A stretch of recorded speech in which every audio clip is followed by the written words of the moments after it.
The US government's official message about this country is 2 words: Reconsider Travel. That's the same tier of warning it attaches to places with active kidnapping and violent crime. And yet, last year, hundreds of thousands of Americans booked a flight here on purpose, not by accident. On purpose. And most of them came home calling it the best trip of their entire lives.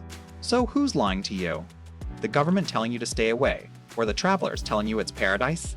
Stick around, because by the end of this video, you'll know exactly who's right. And it is not who you'd expect. The country is Colombia, and how it went from the murder capital of the entire planet to the place your favorite travel creator won't stop posting about is one of the most insane comebacks in modern history. War zone to bucket list in a single generation. But there's a catch. Those creators always leave out a specific, real danger that is the exact reason that government warning still exists today. Ignore it, and the trip of a lifetime can turn into a nightmare in one evening. To understand all of it, we start where the fear was born. In 1991, one city on Earth was statistically more dangerous than most active war zones: Medellin, Colombia. The home base of Pablo Escobar, the richest, most violent drug lord who has ever lived. At its peak, Medellin had a homicide rate of around 380 per 100,000 people. To understand how insane that is, public health experts call anything above 10 an epidemic. Medellin was at 380,000. That's not a statistic, that's a war. Car bombs tore through crowded shopping streets in broad daylight. Escobar put a cash bounty on every police officer in the city and paid it out hundreds of times. In 1989, his men bombed a commercial airliner in mid-air, killing over 100 people, just to reach a single passenger they wanted dead. The US warning to stay away, once in paranoia. It was survival advice. Fly into Medellin back then, and there was a genuine chance you would not be flying home. So how does a place like that become a vacation hotspot? It all changed with a single bullet. December 2nd, 1993, after a years-long international manhunt, Colombian police finally corner Escobar on a rooftop in Medellin and gun him down as he tries to flee across the tiles. Case closed, right? The monster is dead. The city is saved? Here is what almost everyone gets wrong. His death did not fix the city. Rival cartels and armed militias immediately went to war over the empire he left behind, and the killing dragged on for years. What actually saved Medellin took another 2 decades, and it won the army, and it won luck. It was a decision most cities on Earth would never have the courage to make. Instead of walling off its most dangerous neighborhoods and pretending they didn't exist, Medellin decided to physically reach into them, and the way it did that changed urban planning forever. Here was the insight that saved the city. The deadliest slums weren't just poor, they were cut off, built up impossibly steep hillsides with no railroads, no transport, no way down to the jobs and schools in the valley below. If you were born up there, you were trapped up there. And desperation, isolation, and a cartel handing out guns bred violence. So the city did something nobody had tried at that scale. It built cable cars, actual gondolas, the kind you'd see at a ski resort, running straight up the mountainside and plugging the poorest, most violent neighborhoods into the metro system for the very first time. Then came the libraries. Gleaming, futuristic buildings dropped like spaceships into the areas everyone else had written off. Suddenly, a teenager from the hills could reach a real job in 20 minutes instead of 2 hours. Opportunity replaced desperation, and slowly, block by block, ride by ride, the murder capital of the world started to disappear. To see that transformation in a single neighborhood, look at Comuna 13. In the Escobar years and long after, this hillside barrio was one of the most violent places in the entire country, controlled by armed militias. So dangerous, the military launched a full-scale assault to retake it in 2002, helicopters firing over people's homes, while families hid on the floor. Kids grew up memorizing which streets could get them killed. Then, in 2011, the city did something that sounded almost absurd.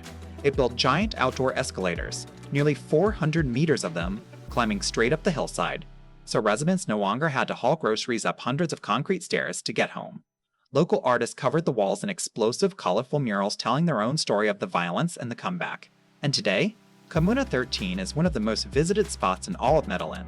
Tourists pour in for graffiti tours, hip-hop dancers spin in the streets, and the neighborhood that once topped the country's kill list now sells mango popsicles to visitors from 30 countries. That is not a small change. That is a resurrection. Zoom back out, and the numbers tell the same story as that one neighborhood. By 2013, Medellin, once making global headlines for car bombs or body counts, It was named Innovative City of the Year in a worldwide competition, beating out New York City and Tel Aviv. Let that sink in. The murder capital of the planet, holding up a trophy for innovation in a single generation. But that miracle is exactly what sets up the trap that catches travelers today. Because when a place becomes this beautiful, this cheap, and this hyped, it starts attracting a very specific kind of visitor, and a very specific kind of predator. Fast forward to now, and Medellin feels like a different planet than the one from 1991. Near perfect 70-degree weather every single day of the year, locals call it the City of Eternal Spring, thanks to its high mountain altitude. Rooftop cafes packed with remote workers from LA, London, and Toronto. Neighborhoods like El Poblado and Laureles overflowing with co-working spaces, world-class restaurants, and nightlife that runs until sunrise. Hundreds of thousands of Americans now visit every year, and digital nomads are settling in for months at a time, paying rent in dollars. On your feed, it looks like pure paradise. And here's the wild part. Most of it is completely real. The comeback genuinely happened. But this is the exact moment things get dangerous. Because that gap between the glossy Instagram version and the real Colombia underneath it is precisely where careless tourists get hurt. So why are so many Americans and Canadians specifically moving here, not just visiting? Follow the money.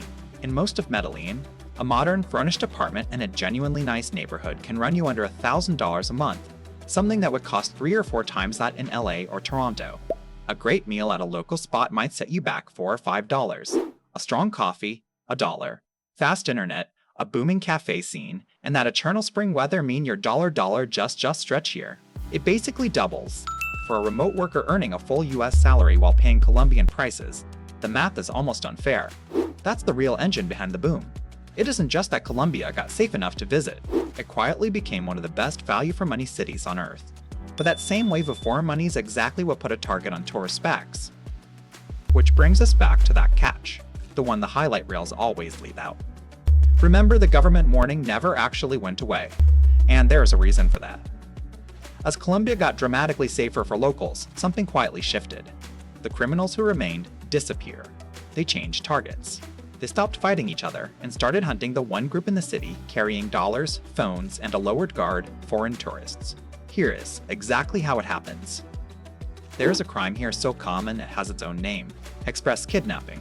You're grabbed off the street or out of a rideshare, driven from ATM to ATM, and forced to empty every account you own before they let you go, usually within a few hours.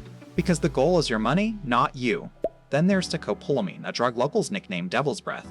Slipped into a drink, it can leave the victim awake but completely compliant, calmly handing over everything they own, walking to the ATM themselves, and remembering none of it the next day. And the newest trap of all? Dating apps. Tourists match with someone gorgeous, agree to meet at a bar, and walk straight into a robbery, sometimes a violent one.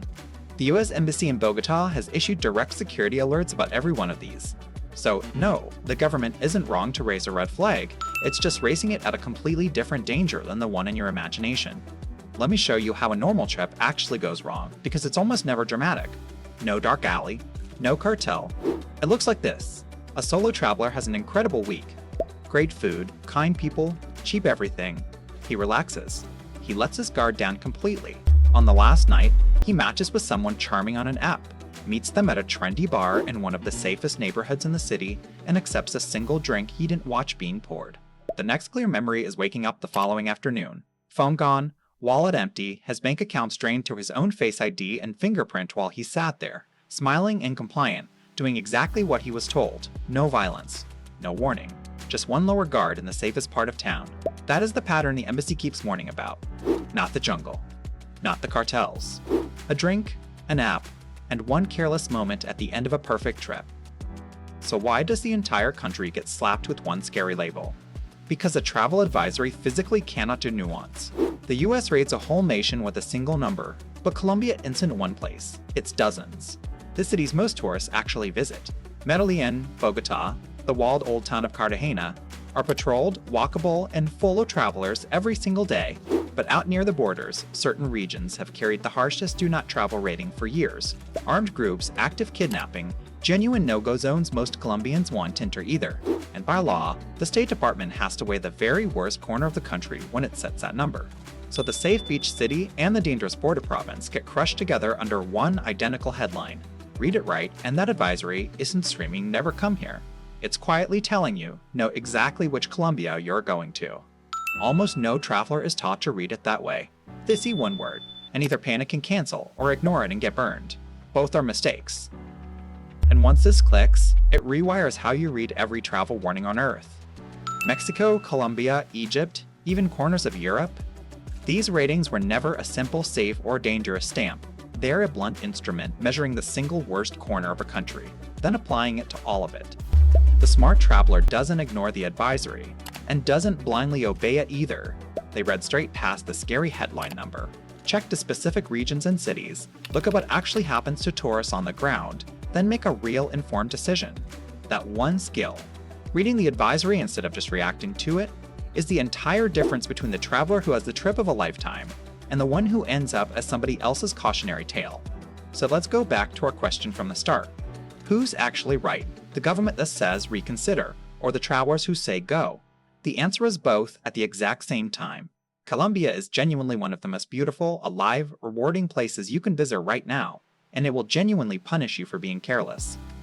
Those two facts don't cancel out. The trip of a lifetime and the warning label aren't a contradiction. They're a package deal.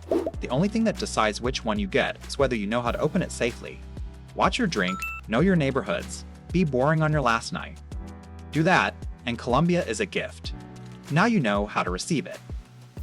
If this flipped how you think about that scary red warning label, do me one favor, hit subscribe, because I break down one of these completely misunderstood places every single week. And if you want to see the country the US rates is even more dangerous than Colombia, a place almost no tourist dares to enter, yet the few who do swear it's the most unforgettable trip on the planet, that video is on your screen right now. Go watch it.